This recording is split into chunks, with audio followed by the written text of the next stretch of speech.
And one of them certainly is to hold public officers accountable to you, the Gambian people.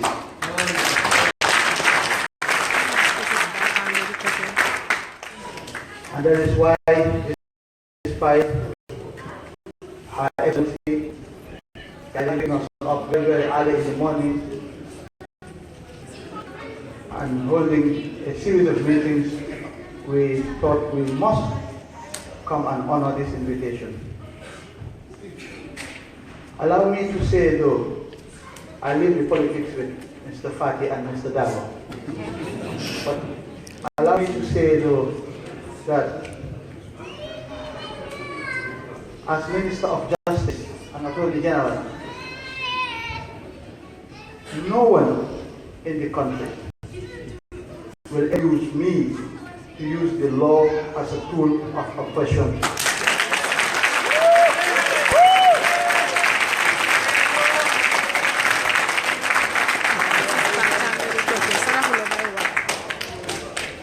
We have been through too much. 22 years is not 22 days. A lot has happened. We will change that. We are determined to.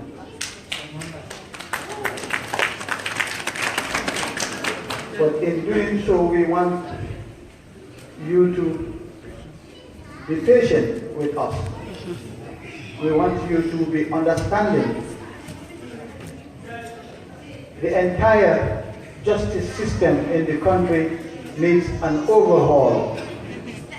We need to rebuild it, not just for this generation of government officials and Gambians, but for the next one as well, our children and our great-grandchildren, so that when they come, they would have found a justice system with a solid foundation of respect for the rule of law and democracy. That is going to take time. It's not a question of 1 day or 1 month. We are trying to rebuild an entire justice system. Now, Mr. Tue, I've heard you. I've heard your pleas for justice for the victims of the former regime. I know that there is a real clamor out there to see justice occur. But I say to you that I agree with the principle that justice delayed is justice denied. But that sometimes justice has to be delayed so that it will not be denied.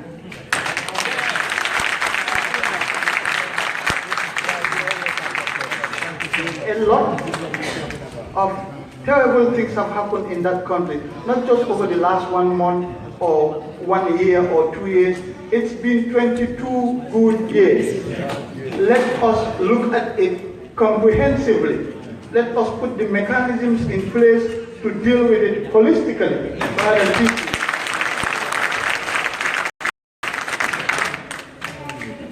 And that takes time.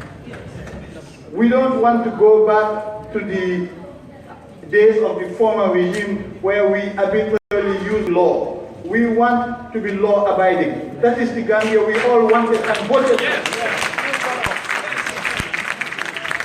Let's keep the hopes of that new Gambia alive. And we can do that if we get your support and understanding and patience. I urge all of you to do so.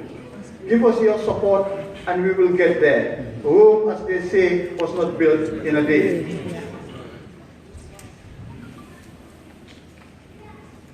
Your voting rights. I have said at every opportunity that you, members of the Gambian diaspora, have played a central role to bring about this change that has happened in our country. You have put in your money, you've put in your energy, you've put in everything that you could in this struggle. I think His Excellency President Barrow recognizes this. I think our political leaders in the country recognize this. We will give you your dues. We will engage in a constitutional review process and we will seek you out. We will engage you constructively. The consultative process will reach out to each and every Gambian in every corner of the world, so you tell us how you want to be governed. And when you do have the chance to tell us how you want to be governed, well, please make sure that you include the right to vote as Gambians outside of your country. And I am sure that any consultative review committee will look at that and take it on board. But it will be your decision.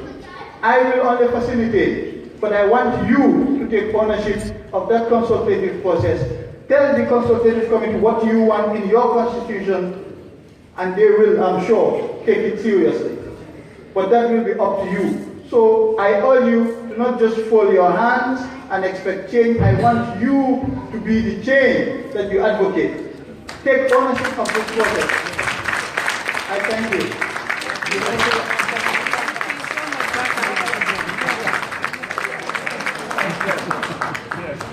Thank you very much. Thank you very much, Honorable Minister Badaminu, Honorable Minister of Justice. Amongst our midst, we have a lot of questions for you. Probably that will come later on. Okay. Now I'll give the floor to the darling of the nation, Honorable Umay Fati. Thank you.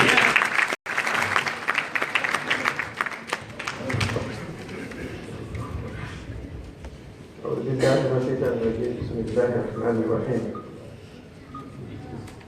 أشهد أن لا إله إلا الله وأن محمدا عبده ورسوله. الحمد لله الذي لم يتخذ ولدا ولم يكن له شريك في الملك. Greetings to all of you from the high table and to all of you right there. Today we've made history together, which means that no older generation has so far achieved. We launched a new era in the history of Africa. That from the smallest nation on mainland Africa can emerge the greatest African experience. We made history. We created a democracy, and we are going to consolidate this democracy. The Gambia has changed forever. It will never be the same.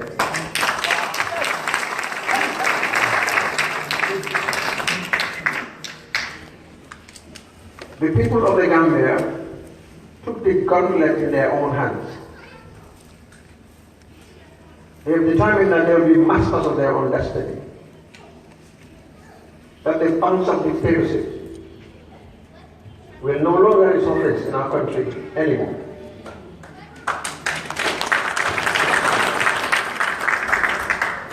It is going to be a lesson in political history.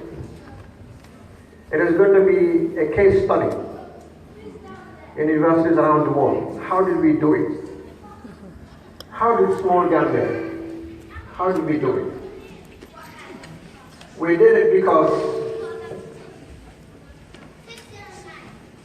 we as Gambians,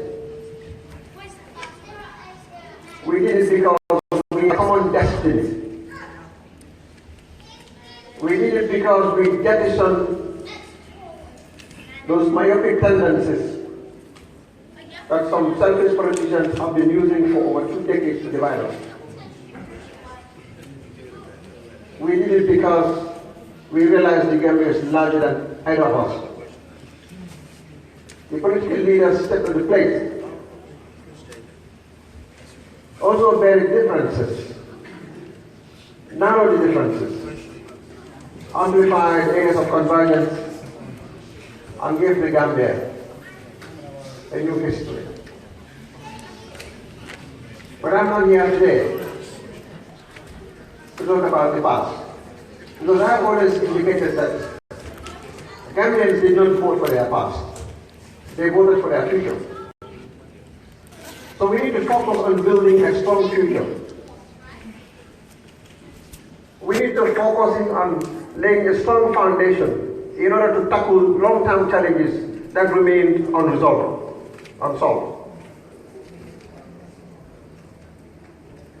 I am delighted to be part of this delegation to come to the United Kingdom. Part of our presence here is to indicate that the Gambia has returned as a responsible member of the international community.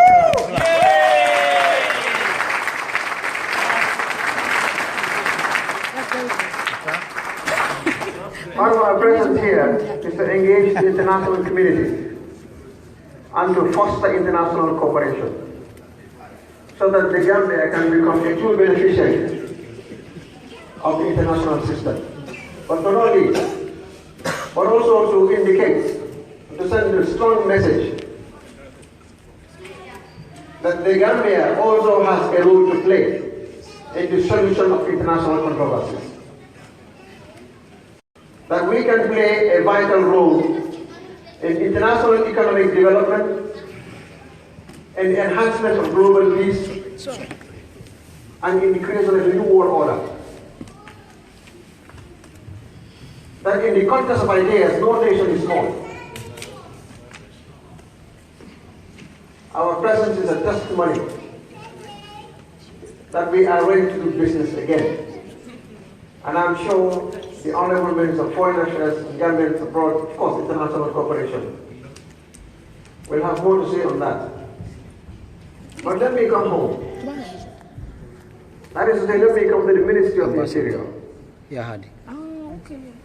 My responsibility assigned to me by the head of state, on your behalf, is to ensure internal security. In other words, to give meaning to our democracy. The history that was established on December 1. To be the guarantor of that democracy. That without security, without stability, without peace, nothing is possible. If you excise stability and security and peace from development, you have chaos, nothing but chaos. Our approach to security has to change. We are living in the 21st century. But the national security infrastructure is inadequate. We need to reform it. Therefore, our primary responsibility now, our main priority is reform. To reform the police, so that it's service-driven. To reform the prison system, so that it no longer focuses on intimidation, on punishment, but on rehabilitation and reformation. To make our immigration system more consistent and to harmonize it with the trends that is happening around the world. To secure our borders with increased border patrol. Also, to make the Gambia a drug-free nation.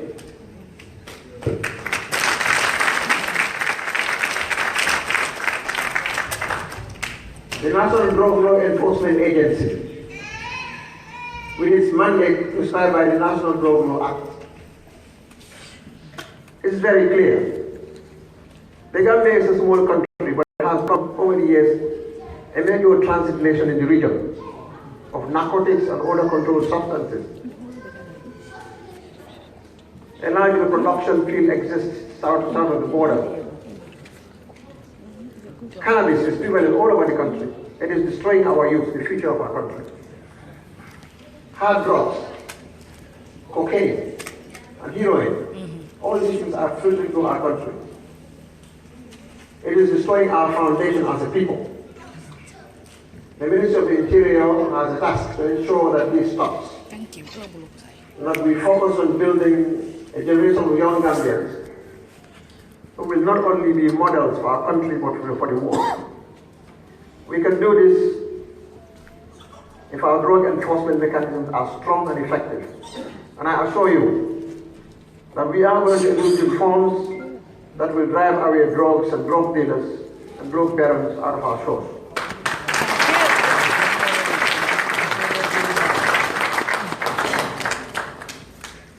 act is very comprehensive. I read in the report sometimes our agents go and bulldoze doors and enter. There will be fences in people's homes. Some of these are very inconvenient. But like my good friend, the Attorney General has stated, sometimes justice has to be delayed for you to have justice. And I respond, sometimes, breach of the law, you have to engage in the breach of the law to uphold the law.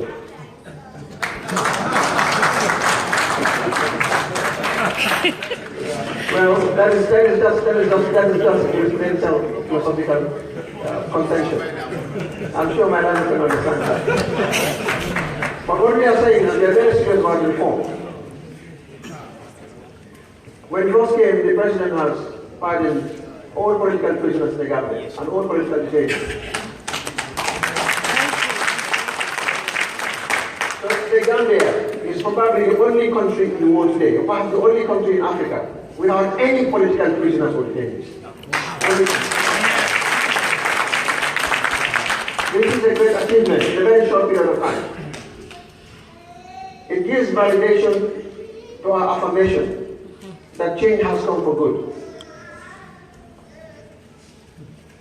But not only that, we open the prison doors so that you can see, as citizens, the kind of debilitating treatment our citizens face. We follow that up with freeing prisoners in different categories. 174 at the start, working with the prerogative of mercy of which the Ministry of Justice plays a major role. And then this was followed by another batch of 98 prisoners. The prisoners batch, all together, so far we have released in excess of over 300 prisoners within a space of just about a month.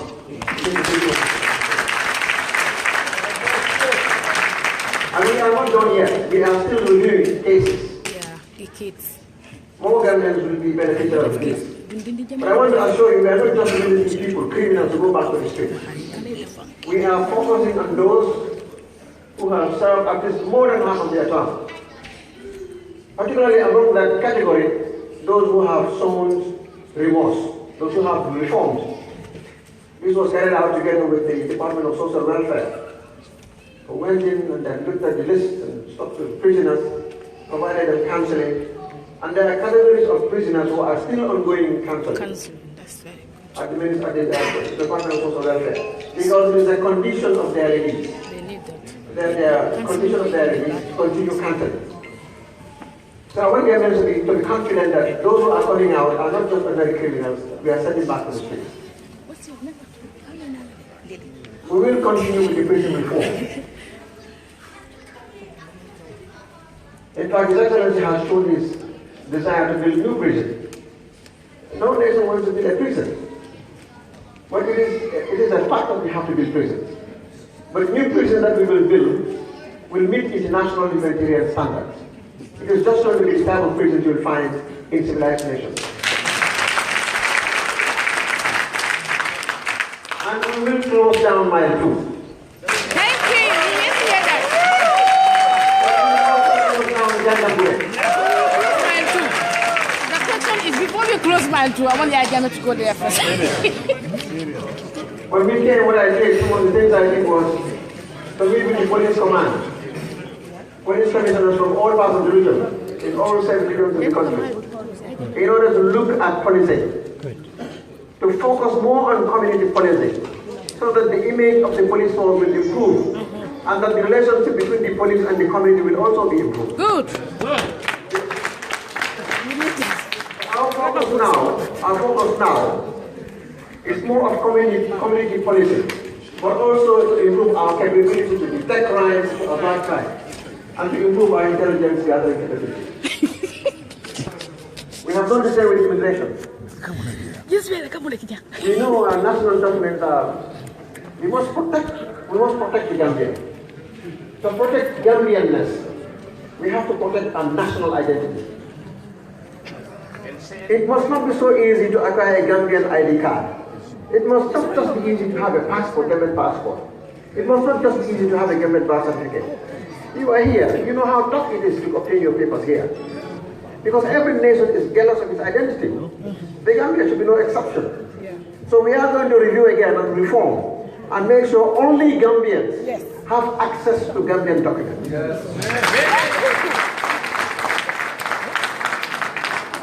And we are going to sanitize the current system, what is there.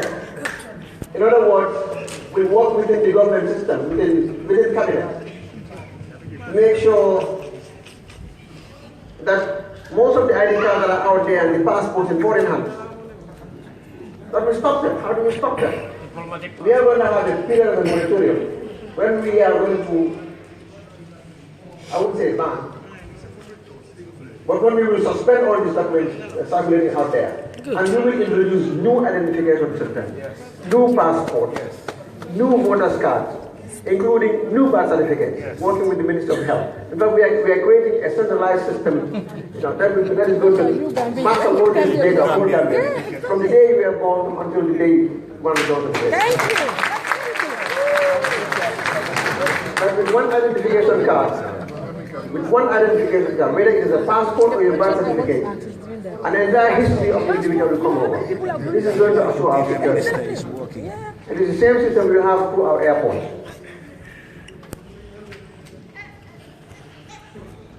Also, the National Disaster Management Agency has now been brought under the Ministry of the Interior because of the role it plays with the very analogous to the fire service. I will send the greeting to The two are going to be harmonized.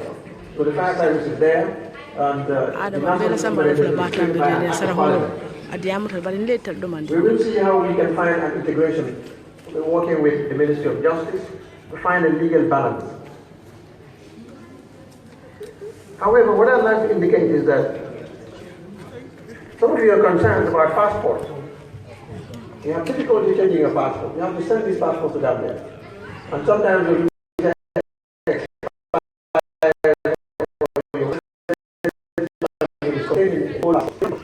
has to be part of you. I was also a Gambian living in exile. So I know some of these difficulties that you face. I was also a refugee.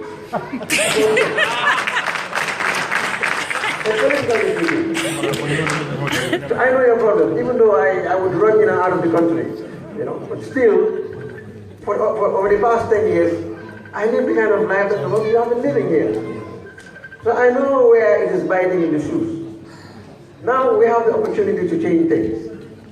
It is difficult, but these are things that we are going to look at passionately and favorably, so that we can have both access to consular assistance, which the Honorable Mr. Foreign will talk about. But I'm talking about the passport component, which is under the immigration. We are migrating into a biometric data identification management system. And this will make it possible for you to have your passport changed at missions, at the embassies abroad, and at consular agencies. This is one of the reforms that we are introducing, and particularly in the short term to the medium term, this thing will phase out. Most of you are in possession of the master-readable passports. You can easily change this. Just send a passport size photo, and then the immigration department will process it and send it back for you very quickly. You have a ready also. But I think the ideal thing would be for you to walk over to Her Excellency's office and say, listen, my passport is expired, and within a day or two, you have to replace. This is the system we are now building to create. The same system also goes for the national identification. Now, for the problems you encounter at the airport, it is unfortunate that you work hard here, particularly during the winter. It's very difficult. Long hours, under very difficult circumstances. Then you want to go home. You find all these little gifts for family members and friends. Then you are at the airport in Banjul. You feel like you are in an alien country again. You are a foreigner in your own land. You are at the point of entry. I understand this. It is difficult. It is difficult, and I don't like to hear that. None of us would like to hear that experience. I went through it also before in the past. I am there, and I feel like, oh my goodness, am I in China or in Vietnam? But no, you are in the Republic of the Gambia. We have the opportunity to change this. I can assure you that the attitude of immigration officers will change. We need to reorient them and train them so that they know how to deal down people. When we get to the airport here, you see there is one for the United Kingdom citizens, for Europeans, and all other passport holders. That is what we need to create at our airport, and that is what we are going to do shortly. Thank you. Gambians will come, and when you come home, you will feel that you have arrived home. Good. We need That will be identified just for Gambians, and you have very friendly and welcoming immigration officers who will smile at you and tell you, welcome home. Thank you. With regards to searching, the materials that you bring along, your mobile phones and other things, this is not within the ministry, this is not within my jurisdiction, because that is customs, Gambian Revenue Authority. Yes, that is Gambian Revenue Authority. I want you to understand, the Ministry of the Interior works together in partnership with other agencies at the airport. And some of these government agencies includes GRA, Gambian Revenue Authority, that is the customs section of it. Therefore, you find them everywhere you find immigration and police at all our border checkpoints. But then I will transmit the information, and we will have internal consultations among ourselves, the various agencies, in order to make it easier for you the next time you come around, so that you will not continue to face these difficulties. But just to make it clear that I have no exclusive control over that. But with the immigration officers and your access into the country, your access to those documents, the ministry will work hard together in consultation with other lines, other government ministries that may be involved in this, to make it easier for you.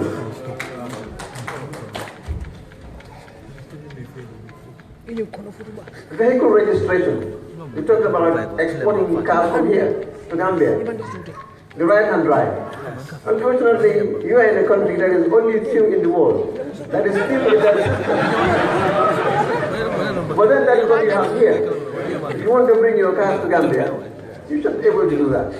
But in the Gambia, we operate a different system entirely. It may not be difficult for you to go to Belgium or you to go to the next country and get your car. But if that is difficult for you, we are not, again, that is GRA.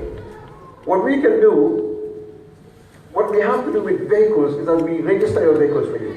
Because that is under the Ministry of the Interior. We license your number plates for you. And we also grant you driver's license. All these are things that we can do. And I promise you, we will continue to do that and make it easier for you on those matters. However, with regards to exporting left-hand vehicles, those are matters that ought to be directed, again, to the customs, to Gambian Revenue Authority.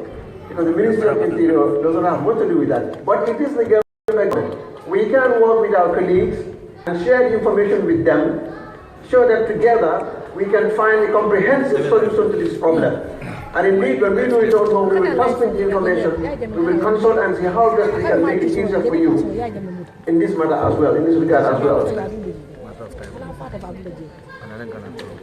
Voting, yes. You want to vote. You have the right to vote. This right has never been taken away from you by the law. It is contained in the Constitution and also in the Elections Act. It is there for the Gambians to vote in the diaspora. It says all Gambians of voting age have the right to vote, regardless of where you live. It is a provision that must now be implemented, but it has always been in the laws. The previous government did not care about it because it is going to be resoundingly defeated in the diaspora. But it is not interested in implementing that decision. But I'm sure if the funds are available, and we will work towards realizing that the government of Adamawa, I'm sure, all of us on this side would support your rights to access the plebiscite, your right to vote. So it is a matter that we will continue to look at in order to give meaning to that right, constitutional right that you have. And government will work towards raising to make it possible. But in Bissau, a failure state, Guinea-Bissau, and Sierra Leone, and countries with Gambia is far better, are able to do that for their nationals. I see no reason why the Gambia cannot do it for our citizens. So it is something that we do. Over a period of time, we will something we can do that. I don't want to be long on the speech. We have been waiting for many hours, and we are waiting for the greatest speech of the day, the evening. But what I'd like to tell you is, you have every reason to be proud of yourself. A passport. Because it is you who sustain the economy. Without you, the Gambia would have sunk into the Atlantic Ocean. Without you, there would have been price in our country. Your remittances, it was continue to sustain our nation. And that is why we are grateful to you, and that is why you ought to be exceedingly proud of yourselves. And on behalf of all Gambians, on behalf of myself, on behalf of everybody who cares deeply about our country, we say thank you to the diaspora. Particularly thank you for your thinking about change. Without you, the new Gambia will be very slow to come. So this is your victory. Thank you.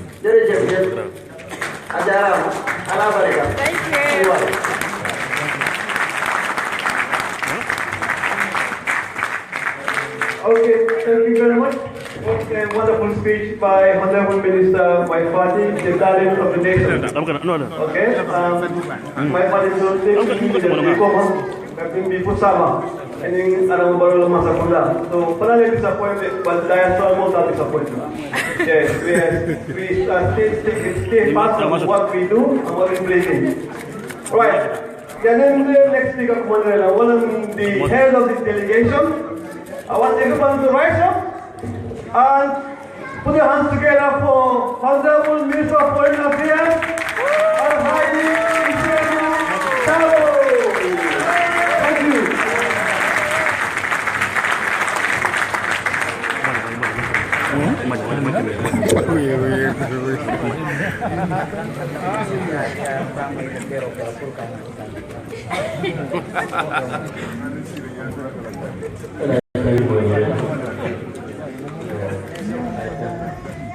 All the members of the audience, let me start acknowledging Her Excellency, Gambia's Ambassador to the United Kingdom, Imam Sir, and Venerable Imam Taib Chan,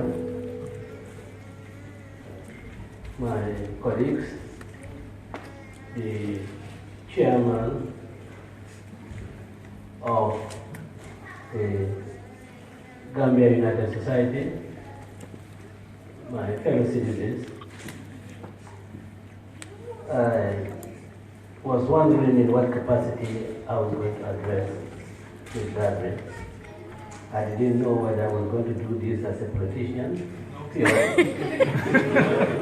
or as a state functionary, as a state minister. But as I thought it over my mind, I came to realize that there's a very thin line. And the tendency to slip from one side to the other is eminent. And you'll permit me, you'll forgive me if I do slip from one side to the other.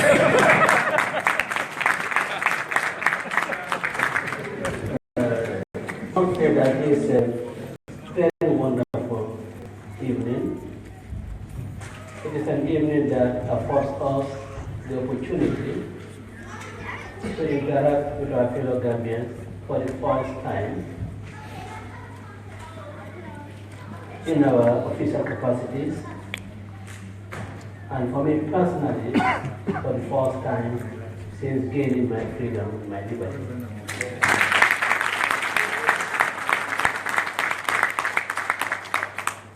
I must, on that note, express my profound gratitude and appreciation to all Gambians, particularly those in the diaspora, who mounted campaign relentlessly, pressing for my release, urging governments all around the world to come to my aid. My family and I are particularly indebted to all of you, and we appreciate your efforts, because without you, it couldn't have been done.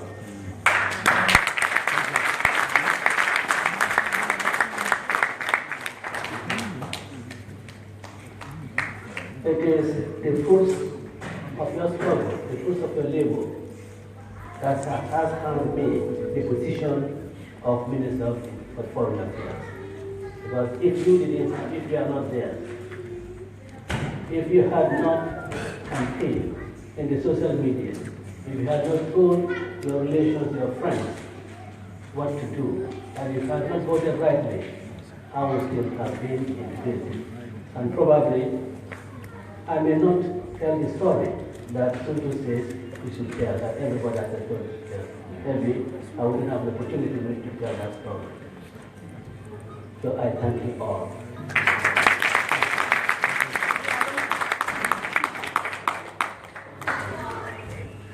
We have all agreed that as diverse as we are just about one people. And that is why our national anthem has the stanza that join our diverse people to prove and develop. And this you have done. This gathering is a test that. But we must today realize that the first hurdle was to get rid of the dictatorship.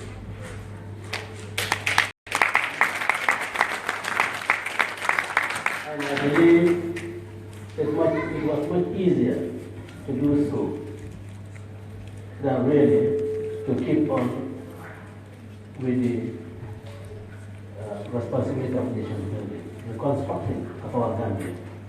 That is a greater task and a more difficult task than really get rid of the dictatorship. It has fallen to my, unfortunately, it has fallen to my lot to take on the responsibility of reshaping, polishing, and repairing the battered image of the Gambia. That responsibility has fallen on me, and I hope that I'll be able to repair the dents and bring Gambia back to where it was.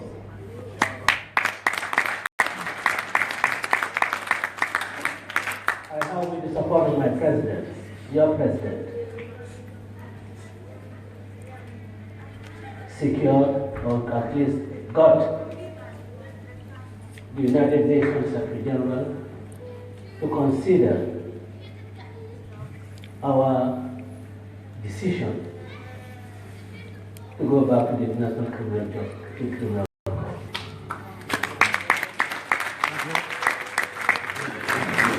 It is necessary, in my view, because if tyrants, dictators believe that they can escape their domestic courts, if tyrants, dictators can rely on immunities embedded in their constitutions and wreak havoc on their community, treat them as nobody with impunity, they cannot escape the clutches of the international criminal justice system. And it is ensured that the Gambia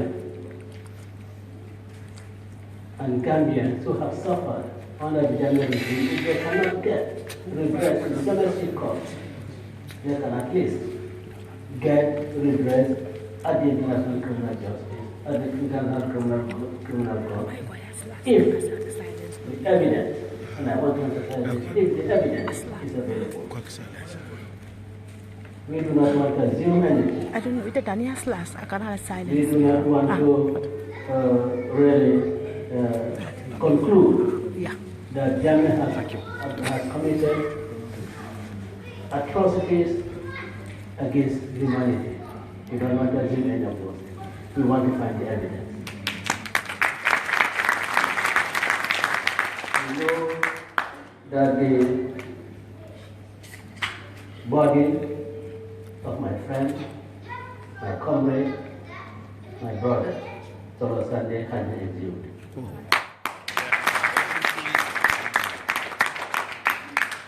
And it is disheartening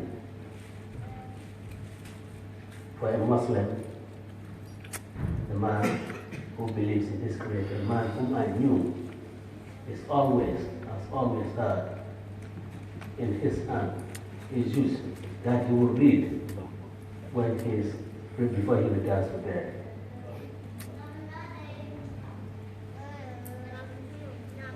Not afforded the rituals that his religion demands. Just placed on his back, his head facing the west, his face towards the west, which is an Islamic. Thin sponge placed on his belly, over his body, with a light blanket, and then buried, just like that. But these things you cannot rush them, because you do not want to destroy the forensic evidence. And that is why when Mr. Kameli says that we shouldn't rush, you want to make sure that the evidence is there. You want to make sure that the evidence is not destroyed. You want to get the experts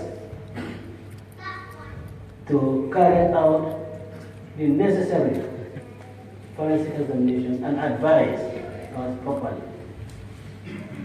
Of course, we were told how he came by his death, but we want the medical evidence, we want the forensic evidence to confirm that. And that is what is going to happen with others. I know that there are several small graves, and the way we're going to deal with them, I think would be matters that Mr. Travel and the Honorable Minister of Interior will be concerned with. But we have to do this in order to ensure that the incidents between whatever happened between 1994 and 2016 never happens in the Gambia again. Thank you.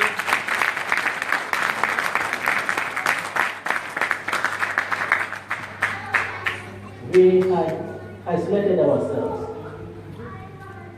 because of our intransigence, because of our desire to entrench ourselves in power in perpetuity. We had taken the decision to exit the Commonwealth, an unfortunate decision. But I tell you today, I had a very fruitful meeting with the Secretary General of the Commonwealth and her deputy on issues of Gambia's readmission into the Commonwealth of Nations. And I'm sure with that, our image in the international community will be admired by all. And that meeting was preceded by a meeting with the Foreign Commonwealth Office. Again, all geared towards polishing the image of the Gambia. And I want to say that there are hopes that Gambia will now be a country that is respected.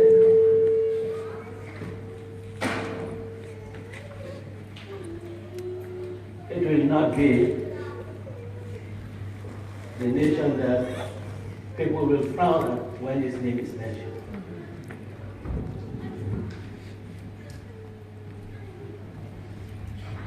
Having our engagement, not only try to reshape and brand Gambia, but also to ensure that this new liberty won by you will bear dividends, social dividends, economic dividends. And that is why we have engaging the international community. The EU is one of them,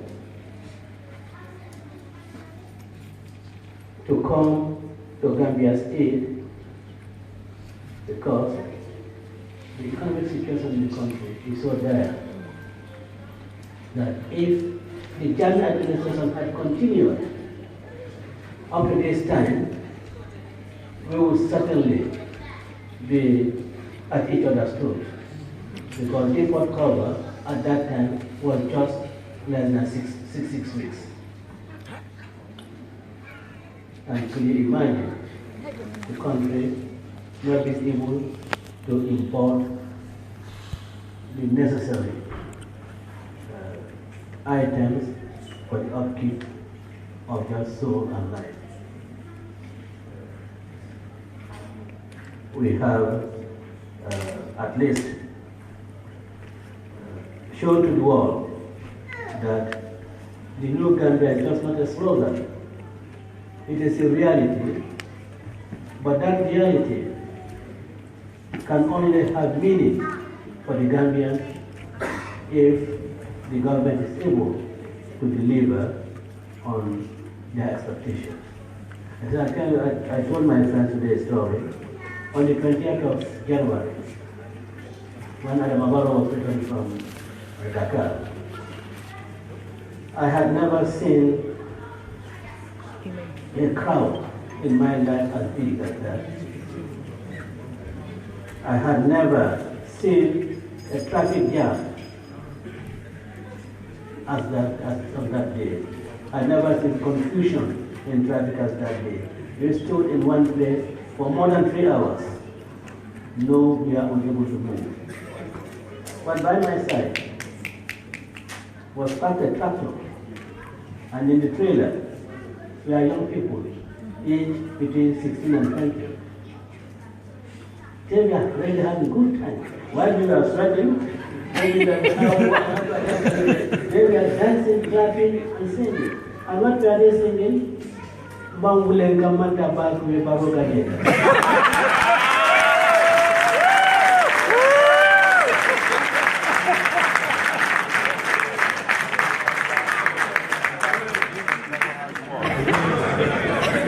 But you see, for me,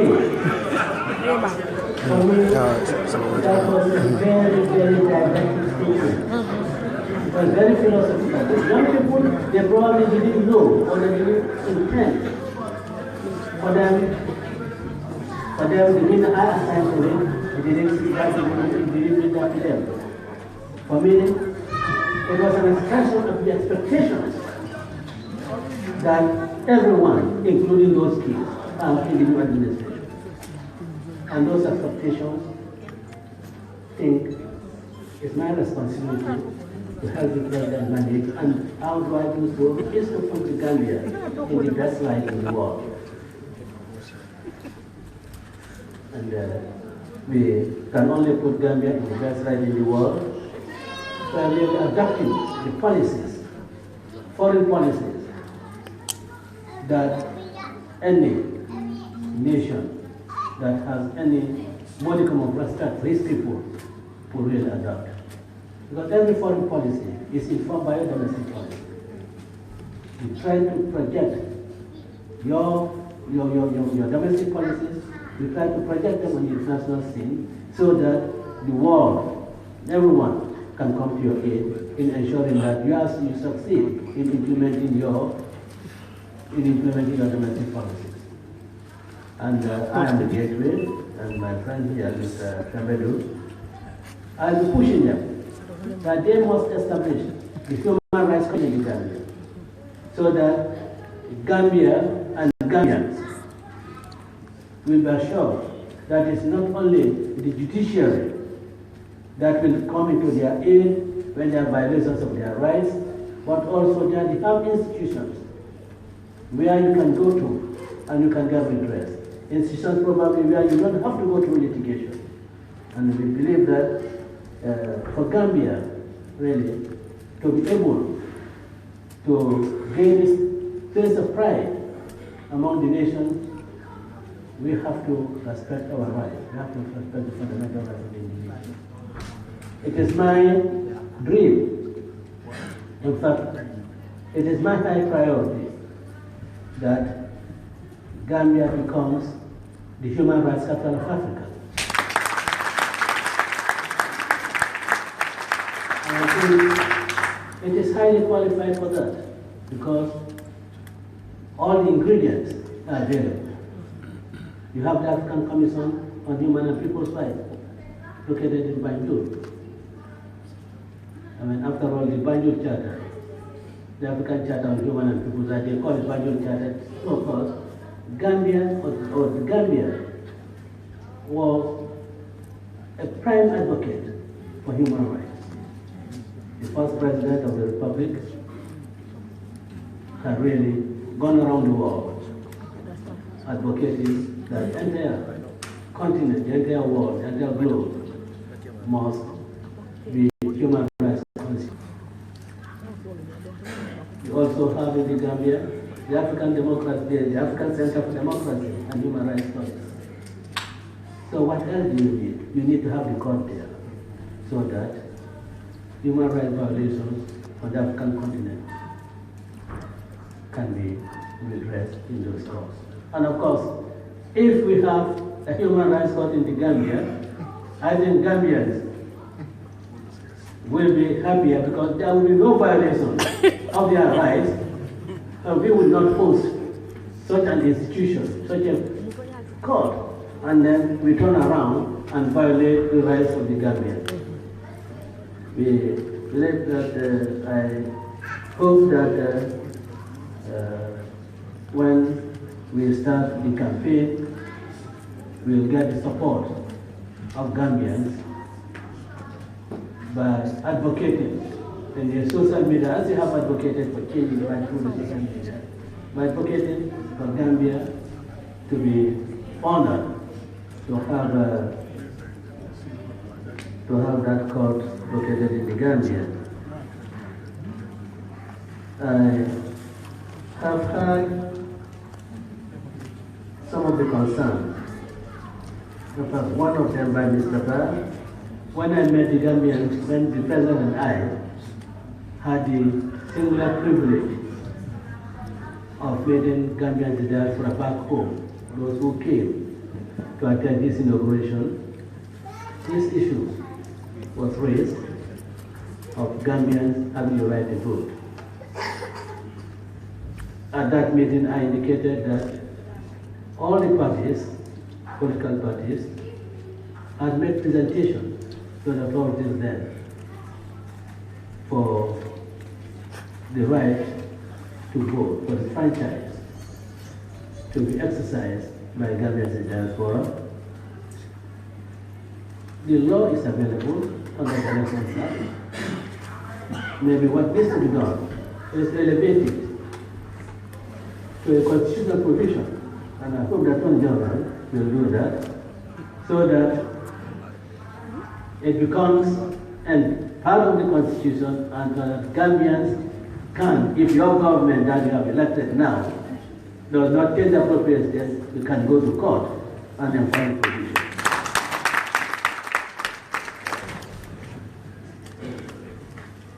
I personally do not believe that people who contribute to the economy of the country, people who ensure that social cohesion is maintained, their role is so vital, so important. You can't. Why can they be given the right to vote? They are contributing immensely to the economy of this country. And really, if they do that, they not only contribute, but they also, a lot of them also pay taxes, because some are engaged in businesses as absentee businessmen and businesswomen. They pay tax. At least for the presidency, they should have the right to determine who should be their president and who should not be their president. And I can assure you that at the next presidential elections, every Gambian who is qualified by age, well, you have to attend the 2 years. who is qualified like him will have the right to vote. And it will be them to exercise that those rights. And in order to facilitate that, I will encourage all of you to register with your embassies in the various countries. And we'll make arrangements for those who reside in countries where we don't have a resident ambassador. We make special arrangements for them so that when it comes to registration as voters, it will be easier for us to identify who is Gambian and who is not Gambian. And I raised the issue at the meeting with the Gambian diaspora back home in Banjul, and I believe the Honorable Adondel will address that issue. There are some of us, and when I say some of us, I mean Gambian, residents abroad who have dual nationalities. And in the context of voting, I think that's an issue that should be addressed. And I hope that the constitutional provision on dual citizenship will be carefully looked at by the relevant authorities so that you do not have, so I know that Ghana, we can object, we can object to things, we can go on the internet saying Joey Goswell should not be allowed to register because he's not, he's a he has a British nationality, but we want to make sure that these issues are addressed and addressed properly. And so that will make it easier for my ministry to at least be on the same page with the Gambians abroad in terms of suffrage and in terms of franchise rather. And I want to tell you that within the ministry we'll be creating desk officer that will be responsible for Gambian diaspora affairs completely, so that all is addressed by that unit, and it will have at least it should have a director and some other officers working on that because we cannot really close our eyes to the plight and needs of our citizens abroad. Unless you create a special unit, the tendency is for their problems to be subsumed by others, by other problems. And we do not want a situation to arise where the government shirks its responsibility towards its citizens by reason of the fact that they have not put in place appropriate institutions that would look into the problem and address it. So this unit, directorate, will be established and will be led by a very, very experienced person. I hope somebody can come from that, but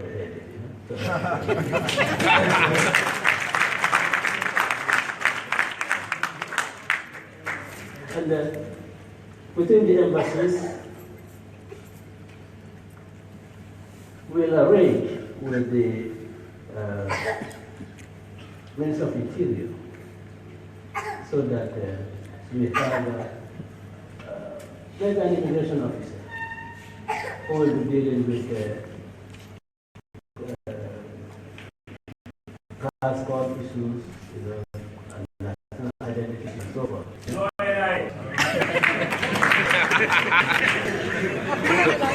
Well, let me say that no NIA that will behave in the way James NIA. Because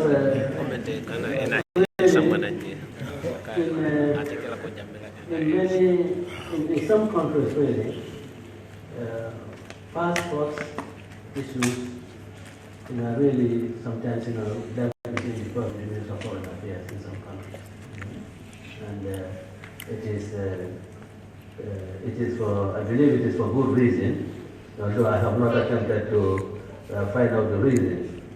But nonetheless, to address your own problems, we'll ensure that within every embassy, you have an officer, a consular officer, who will really take care of these problems. And I'm sure when we get back home, we will look into the various embassies,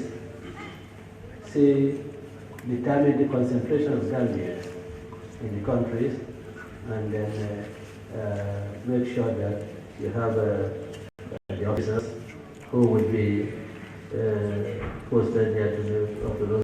Because there may be one or two countries that you will not have many Gambians.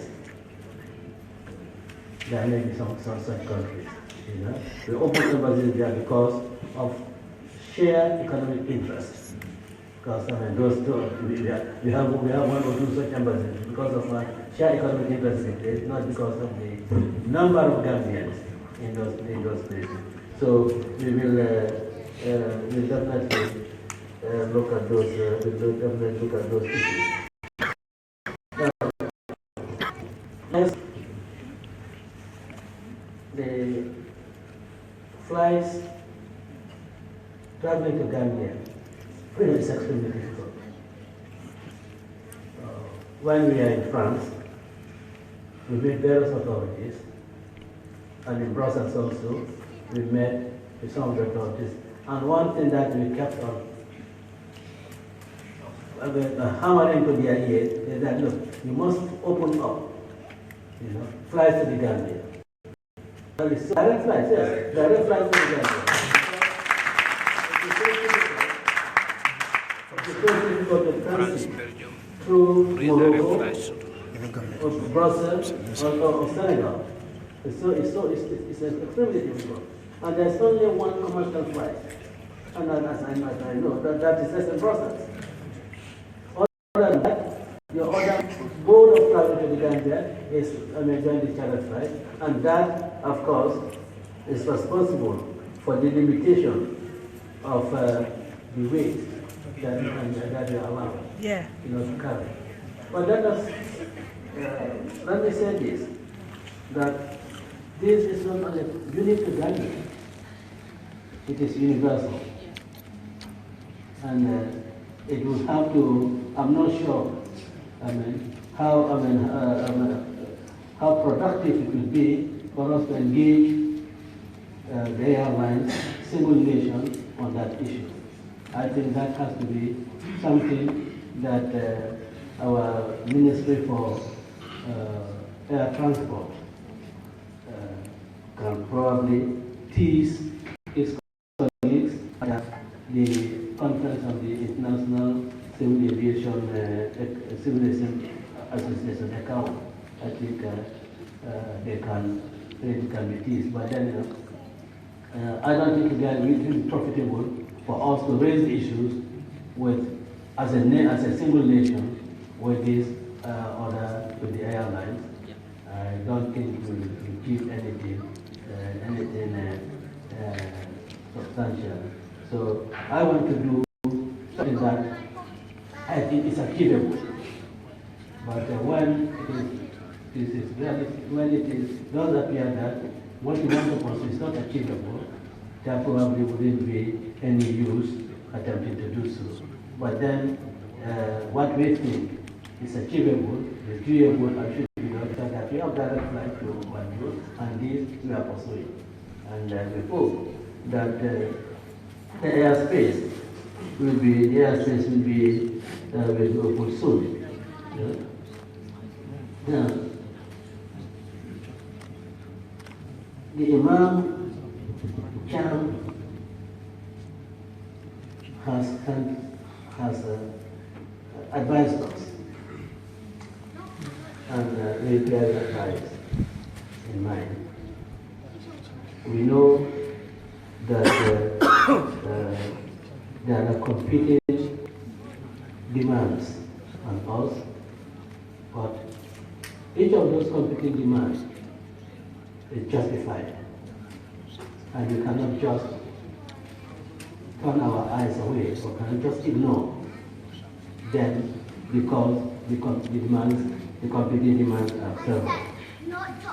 But we nonetheless ask you, Gambians, to really cooperate with us. This is your government. And it is your government that you can speak to. Because you can call my number anytime. I'm sorry, you can call Mr. Fati anytime. And Mr. Tablet, you can call us anytime. So that your problems will be one that we consider as a shared problem. And we can discuss them together and find solutions together. We are just less than 3 months old in office. And I can tell you that what we have achieved within this period is monumental. We have, in our own modest way, tried to put the Gambia back on the map for the right reason. And we have, in our own modest way, tried to bring into the country what I would refer to as the bread and butter issue.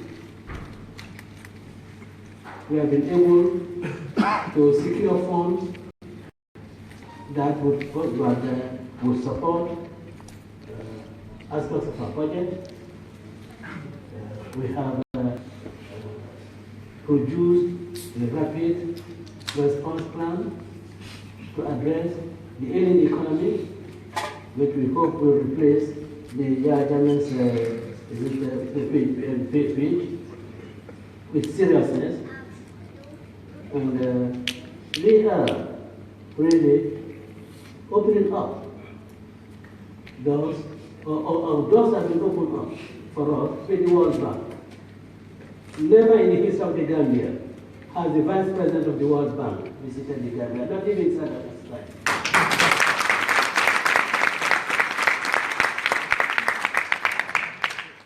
Never in the history of the Gambia has the United Nations so the President in Gambia's affairs making it to send an officer as high as Under Secretary General. Never. But a few weeks ago, we did have one. In fact, in the coming week, I think next week, by Tuesday, we're having other high officials of the United Nations. But I have been assigned to leave London and go to some other parts of the world on the missions of the government. But because of the visit from the United Nations, from these United Nations officers, I have to cancel this and go to Bali because that's very important for our country.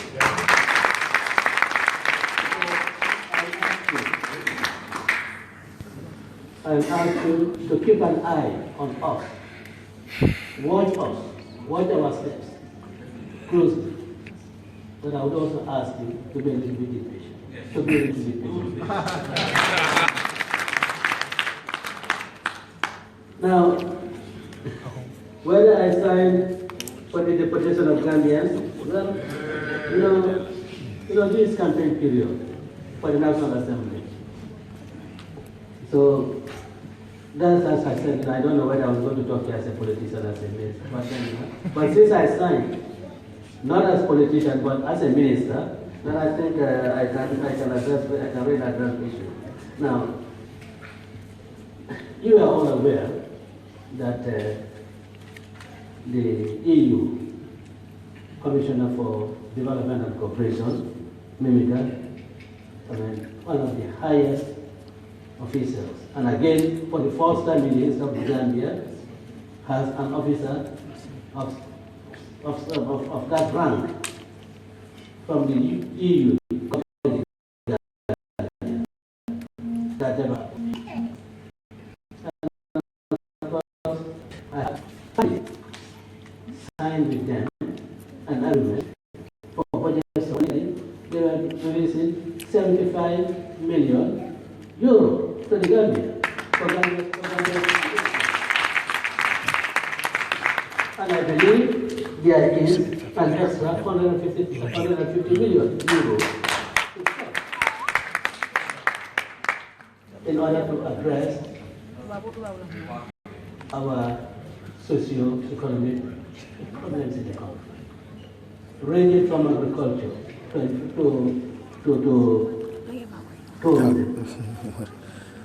road building.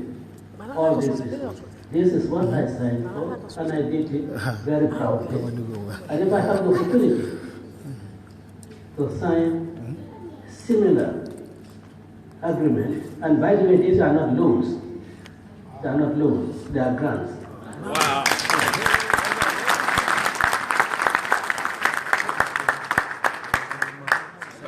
If I have the opportunity to sign similar agreement, I'll gladly do so for my country. So, those who are really spreading this statement that I signed to get the Gambians deported, but somebody said that I was right by the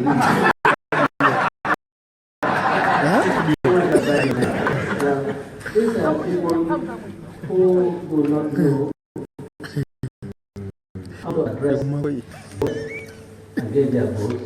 So what they can resort to is this low level of politics. And but it doesn't bother me, and I hope it doesn't bother any of you. Those people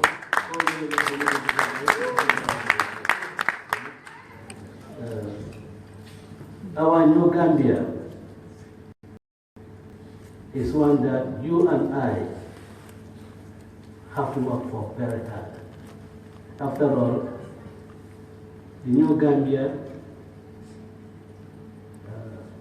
was ushered in by effort, but it was catalyzed by Solo Sunday. He catalyzed it. He put his life on the chopping board, and in fact, he lost it.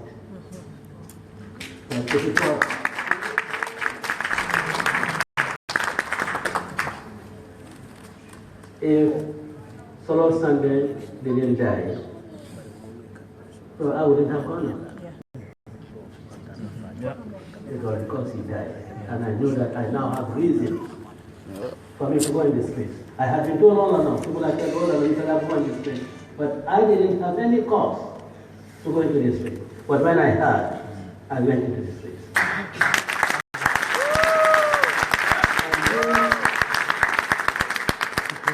And you Gambians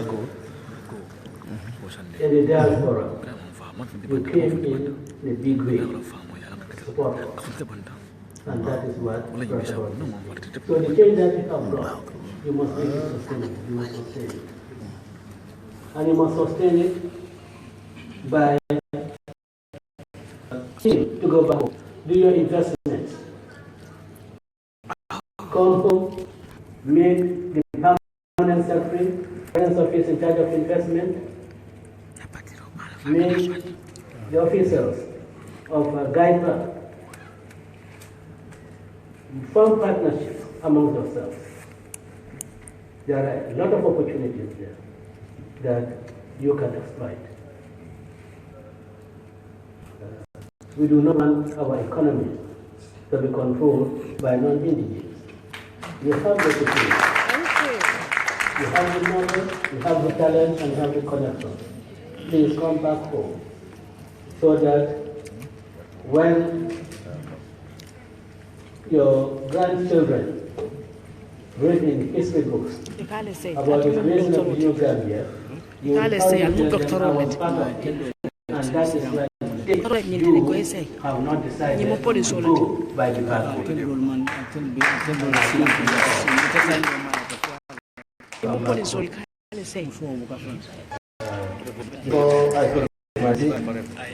I want to recognize the presence of my very good friend,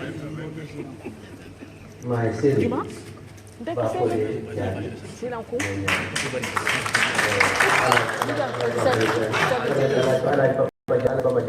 The other brother is Papa Javi. I met him in 1996 in Maubeuge in France.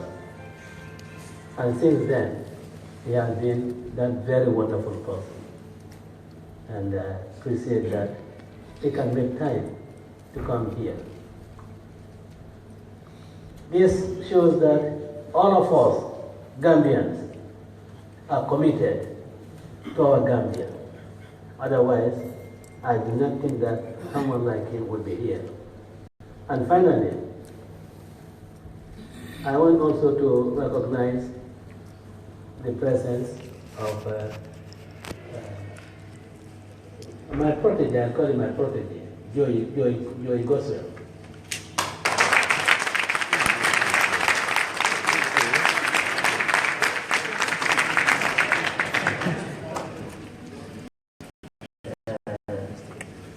I have always been there for that. And I'm not talking like politicians. I thank you very much. Yeah. And I would also ask Joey that, Attorney General, you know him. I think he has a place, or he could have a place in the Ministry of Justice. He should not be here wasting your legal knowledge. and do something for us. So that we all take the new Gambia forward. Gambia is back, and Gambia will never decline to the position it was. Gambia will never degenerate into a Gambia. The Gambia under Adam Barrow will be the Gambia that each and every one of us will be proud of. A Gambia that Nigeria, a Gambia that Sierra Leone, a Gambia that Senegal will all envy. And I think you can do it, and we will do it. I thank you.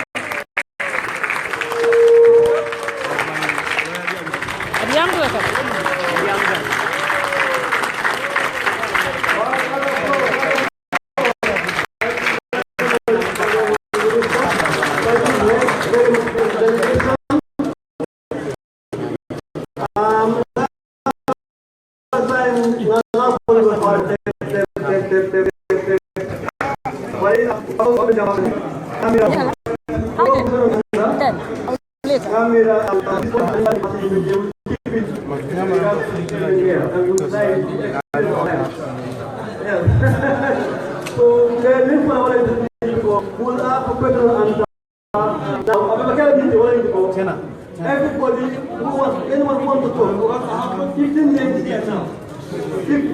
16 names here. So if we are told here, if we are told here, get to go and the permanent secretary, get a kind of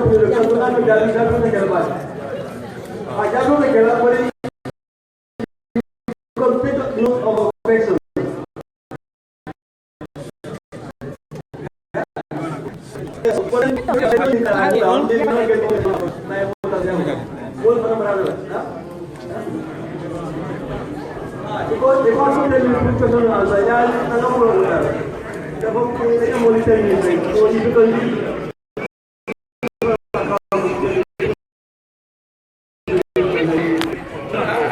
Okay, the first question comes from Joey Goswell, can you come forward and raise your question quickly? 2 minutes, please. And the permanent secretary will take note of the question. We might not get an answer.